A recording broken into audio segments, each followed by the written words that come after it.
Shalom à tous. Alors on va raconter aujourd'hui une histoire exceptionnelle, c'est sur Pirkei Avot. La Mishnah a dit Akot Safouy Vareshut Netuna. Tout est prévu, mais on a quand même le libre arbitre. Cette histoire elle est pour la Slacha Rouhani Gashmi d'un grand tzaddik, Yohan Chikli, l'admour de Agamim, une grande bracha pour lui et sa famille, Bezrat Hashem. Alors écoutez bien, cette histoire elle est racontée par le Rav Yosef dans son livre sur Pirkei Avot. C'est une vraie histoire. Je tiens à préciser, c'est évidemment une vraie histoire. C'était à l'époque du Bach. Le Bach, c'est un Rabbi Yoel, c'est un Rav qui a vécu à 200 ans, qui était à Cracovie, qui était le Rav Beddin. C'est un grand commentateur finalement du Shulchan Aruch.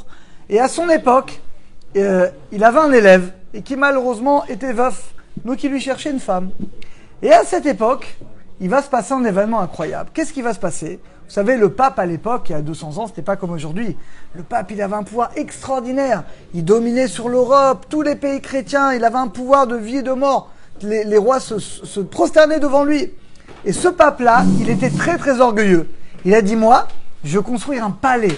Mais un palais d'une telle beauté qui n'existe pas. Et dans ce palais, je vais recevoir tous les rois, les ministres, les gens importants. Maintenant, il faut de l'argent. Il faut de l'argent finalement pour construire ce palais. Et qu'est-ce qu'il a fait ? Il a écrit une lettre. Il a donné à 2 dignitaires. Et les 2 dignitaires, ils ont fait un tour du monde. Et ils ont été voir tous les rois pour donner de l'argent généreusement pour le pape pour construire son palais. Il a dit maintenant, pour pas vous faire attraper, parce qu'à l'époque évidemment, comment ils vont faire ? Il dit voilà, quand vous êtes dehors en chemin, vous allez mettre des vêtements de paysans. Comme ça, on ne va pas voir que vous êtes riche, vous avez beaucoup d'argent. Et que quand vous arrivez là-bas, vous mettez vos vêtements de dignitaires. Et voilà que les 2 archevêques, eh bien, ils suivent les conseils du pape. Et il dit l'argent, le pape, il dit vous mettez, comme Yohan, vous mettez dans les doublures, remplissez là-bas les billets, les liasses de billets de 500 €. Comme ça, il n'y a pas de problème, personne ne vous voit. Et voilà que les 2 dignitaires, ils font le tour du monde. Et ils vont voir à chaque fois, le roi, il montre le papier, l'ascama du pape, il y a pour le pape. Et donc chaque roi, il donne des millions. Et voilà qu'au bout de plusieurs mois, ils ont ramené des millions de quoi construire un palais extraordinaire pour le pape. Et ils sont dans le retour, ils rentrent vers l'Italie et ils s'arrêtent à Cracovie. Et là, finalement, il est très tard le soir et ils voient une auberge avec de la lumière. C'était une femme juive, une veuve, la pauvre. Et comment elle gagnait sa vie ? Elle louait sa maison. Elle faisait un petit hôtel, elle faisait à manger, puis elle louait les 2-3 pièces qu'elle avait pour gagner de l'argent. Et il rentre, elle dit bon, Rabat, voilà, on veut dormir, pas de problème, c'est temps, pas de problème, on paye. Tu peux nous préparer un bon repas, pas de problème, dans 1 heure, je vous prépare un très bon repas. Ils disent alors en attendant, on va se laver. À l'époque, il n'y avait pas de salle de bain, il y avait une rivière, on va se laver à la rivière, on revient dans 1 heure. Et voilà que notre chère femme tzadika, elle prépare à manger pour eux. Eux, ils enlèvent leurs vêtements, ils vont se baigner dans la rivière. Et là, qu'est-ce qu'il fait Hachem ? Il envoie un torrent terrible. Et voilà qu'ils sont noyés. Ils sont noyés. Au bout 1 heure, 2 heures, 3 heures, la femme dit, mais il y a un problème. Elle va à la rivière, elle voit le corps inanimé des 2 hommes. Donc elle a compris. Elle dit, bon, je vais au moins prendre leurs vêtements, que ça me paye au moins le repas que j'ai préparé. Elle ramène les vêtements, elle dit, c'est bizarre. Ils sont très très lourds les vêtements. Et elle ouvre le vêtement, et là, qu'est-ce qu'elle voit ? Des millions et des millions. Elle est choquée. Elle dit, qu'est-ce que je vais faire maintenant ? Elle fait un trou, comme chez toi, Yohan, elle fait un trou dans le parquet. Elle met tous les millions dedans. Elle referme le parquet. Elle dit comme ça. Et elle continue à vivre cette petite vie. En attendant, le Rav, il a appris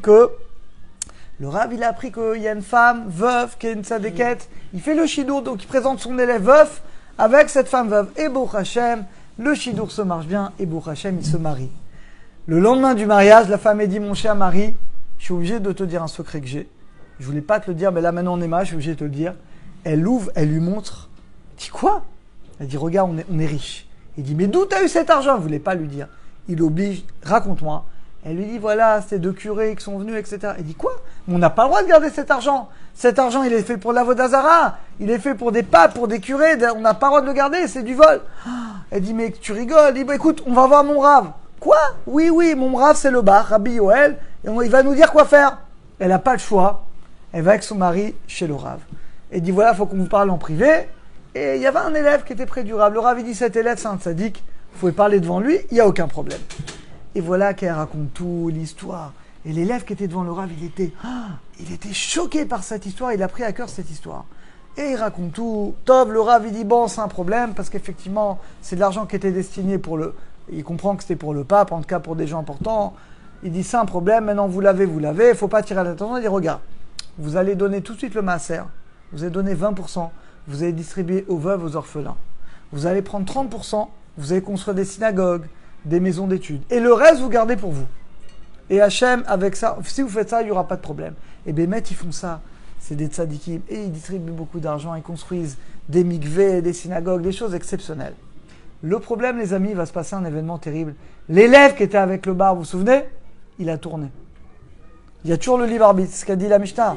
Un homme, il garde toujours le libre arbitre. Il a tourné. Non seulement il a tourné, il est parti à Rome pour se convertir. Et comme il était hyper intelligent, il connaissait le Talmud, il connaissait tout, il est monté très très haut dans la hiérarchie. Et puis, tout le monde l'adorait parce que il était, entre guillemets, il connaissait tout. Il connaissait, donc il était capable de contrer les sages parce qu'il connaissait par cœur tous les textes du Talmud avec les références. Et au bout de 10 ans, 15 ans, 20 ans, quand le pape est mort, qui on va nommer nouveau pape? Lui, ce juif-là, vous vous rendez compte, l'ancien élève du bar de Rabbeinu Yoel, il est devenu, il y a 200 ans, c'était en 1793, il est devenu le pape. Je ne sais pas si vous imaginez, il devient le pape. Et là, il dit, je vais me venger du Rav, de mon ancien Rav, je vais me venger de cet homme. Et il dit, voilà, je convoque tout le monde. Les rois, les ministres, j'ai un secret à vous dévoiler que Dieu m'a dit en rêve. Et en fait, il veut balancer toute l'histoire. Et voilà qu'il convoque tout le monde. Mais il n'y a pas assez de monde. Il fait une deuxième convocation, il envoie tous les rois, il dit, celui qui vient pas, je le mets en chérem, je l'excommudie. Alors les rois, ils ont peur. Et voilà les rois de toute l'Europe, tout le monde est là. Et il convoque évidemment le bar, Rabbeinu Yoel, et l'homme et cette femme. Dès qu'elle arrive, la femme, elle n'a pas compris au début. Elle reconnaît le pape, elle dit, mais je me souviens de cette tête. C'était votre ancien élève. C'était votre élève qui était là, qui a mal tourné, c'est lui. Alors le Rav, il n'en revient pas. Il voit que, vous vous rendez compte, son ancien élève, c'est le pape. Et il dit, voilà, est-ce que tout le monde est là, les rois, les ministres, faites monter sur l'estrade le bar, le Rav. Le Rav, il monte sur l'estrade, l'homme et la femme, milliardaires, faites-les monter. Et là, il tremble, il dit, vous inquiétez pas, le mérite de votre tzedaka vous protéger. Et là, le bar, il se rapproche du pape, son ancien élève, il lui dit, surtout, n'oublie pas ce que tu dois dire. Et il se concentre, je t'expliquerai John comment on fait, et il se concentre sur un nom divin, il y a un nom de l'oubli, qui fait tout oublier. Donc il lui dit, n'oublie pas, n'oublie pas, n'oublie pas. Et il se concentre sur le nom d'Hachem. Et d'un coup, le pape, il oublie tout. Il est là sur l'estrade, avec le micro, et là, il est comme ça. Et puis il oublie. 1 minute, 2 minutes, 10 minutes. Les rois, ils deviennent fous, ils disent, mais attendez, il nous a convoqués pour se moquer de nous. Regardez, soi-disant, le pape, regardez cet idiot qu'il a, il sait même pas ce qu'il doit dire. Si vous êtes d'accord avec moi, on va jeter ce pape-là et on va nommer dès aujourd'hui un nouveau pape. Et c'est ce qu'ils ont fait. Et ce pape-là, ce juif-là, il va être tué quelques jours après par des extrémistes chrétiens pour avoir eu l'outrecuidance de ne pas honorer finalement les rois. Et on voit que finalement, le Rav et ses élèves ont été sauvés. C'est ce qu'a dit la Mishnah. C'est vrai qu'Hachem, il sait tout parce que le temps n'existe pas pour Hachem. Mais on a le libre arbitre. Chaque homme, les amis, du plus religieux au moins religieux, on a le libre arbitre, comme dit le Rambam. Le Rambam, dans Ilchot Teshuvah, dans le 5e Pérec, il dit que c'est le pilier de la Torah. L'homme, il a le libre arbitre d'être comme Moshe Rabbeinu, de devenir un tzaddik, de s'élever, ou chas shalom, de devenir un tordu, comme Yura ben Nevat. Alors qu'Hachem nous aide à prendre les bonnes décisions, à bien utiliser le libre arbitre, et qu'on utilise sur le libre arbitre pour faire de la Torah et des mitzvot. À très bientôt, à tous.